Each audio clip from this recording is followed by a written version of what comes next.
খমেনিকে ধরতে গেলে কেন বেঁচে ফিরবে না ডেল্টা ফোর্স?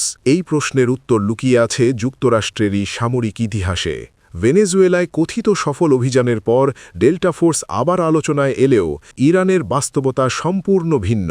১৯৮০ সালের অপারেশন ঈগল ক্ল ছিল ডেল্টা ফোর্সের সবচেয়ে দুঃস্বপ্নের অভিযান। তেহরান থেকে মার্কিন জিম্মিদের উদ্ধার করতে গিয়ে ইরানের মরুভূমিতেই ভেঙে পড়েছিল যুক্তরাষ্ট্রের অত্যাধুনিক পরিকল্পনা। বালুঝড়, যান্ত্রিক ত্রুটি আর সমন্বয়হীনতার কারণে মাঝপথেই বাতিল করতে হয় অভিযান। ফিরে আসার সময় সংঘর্ষে পুড়ে মারা যান ৮ জন মার্কিন সেনা। ফেলে যেতে হয় হেলিকপ্টার, অস্ত্র ও মরদেহ, যা যুক্তরাষ্ট্রের জন্য ছিল চরম অপমান।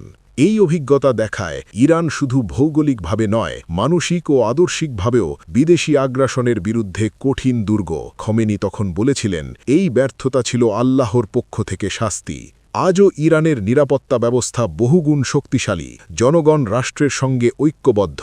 তাই খমেনিকে ধরতে গেলে ডেল্টা ফোর্সের সামনে দাঁড়াবে শুধু সেনাবাহিনী নয়, ইতিহাস, ভূপ্রকৃতি আর অতীতের অভিশাপ। সেই কারণেই অনেক বিশ্লেষকের মতে এমন অভিযানে ঢুকলে ডেল্টা ফোর্সের জন্য বেঁচে ফিরে আসা প্রায় অসম্ভব।